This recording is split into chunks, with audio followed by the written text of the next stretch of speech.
सुदर्शन चक्र, गरुड़ और रानी सत्यभामा के साथ भगवान कृष्ण। श्री कृष्ण भगवान द्वारका में रानी सत्यभामा के साथ सिंहासन पर विराजमान थे। निकट ही गरुड़ और सुदर्शन चक्र भी बैठे हुए थे। तीनों के चेहरे पर दिव्य तेज झलक रहा था। बातों ही बातों में रानी सत्यभामा ने श्री कृष्ण से पूछा कि हे प्रभु, आपने त्रेता युग में राम के रूप में अवतार लिया था। सीता आपकी पत्नी थी, क्या वे मुझसे भी ज्यादा सुंदर थीं? द्वारकाधीश समझ गए कि सत्यभामा को अपने रूप का अभिमान हो गया है। तभी गरुड़ ने कहा कि भगवान, क्या दुनिया में मुझसे भी ज्यादा तेज गति से कोई उड़ सकता है? इधर सुदर्शन चक्र से भी रहा नहीं गया और वह भी कह उठे कि भगवान, मैंने बड़े बड़े युद्धों में आपको विजयश्री दिलवाई है। क्या संसार में मुझसे भी शक्तिशाली कोई है? भगवान मंद मंद मुस्कुरा रहे थे। वे जान रहे थे कि उनके इन तीनों भक्तों को अहंकार हो गया है और इनका अहंकार नष्ट होने का समय आ गया है। ऐसा सोचकर उन्होंने गरुड़ से कहा कि हे गरुड़, तुम हनुमान के पास जाओ और कहना कि भगवान राम माता सीता के साथ उनकी प्रतीक्षा कर रहे हैं। गरुड़ भगवान की आज्ञा लेकर हनुमान को लाने चले गए। इधर श्री कृष्ण ने सत्यभामा से कहा कि देवी, आप सीता के रूप में तैयार हो जाएं। और स्वयं द्वारकाधीश ने राम का रूप धारण कर लिया। मधुसूदन ने सुदर्शन चक्र को आज्ञा देते हुए कहा कि तुम महल के प्रवेश द्वार पर पहरा दो और ध्यान रहे कि मेरी आज्ञा के बिना महल में कोई प्रवेश न करे। भगवान की आज्ञा पाकर चक्र महल के प्रवेश द्वार पर तैनात हो गए।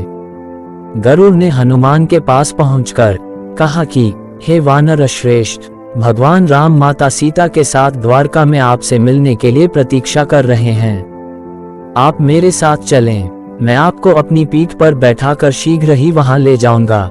हनुमान ने विनयपूर्वक गरुड़ से कहा, आप चलिए, मैं आता हूँ।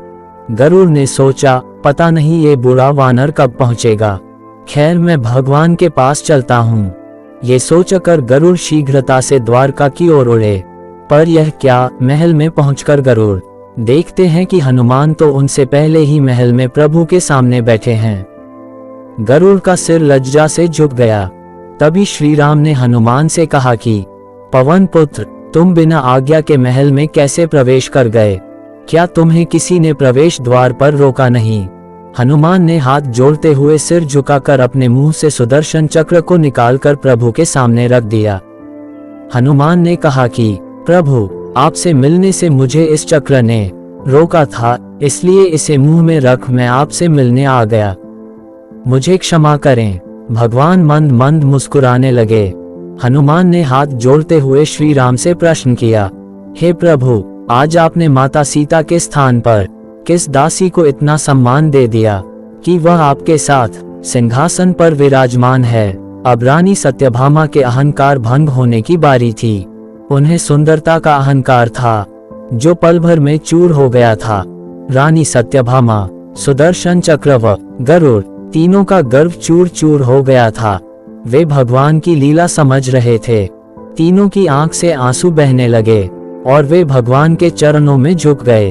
अद्भुत लीला है प्रभु की। अपने भक्तों के अहंकार को अपने भक्त द्वारा ही दूर किया। मेरे श्याम की लीला अपरंपार है। जय श्री श्याम।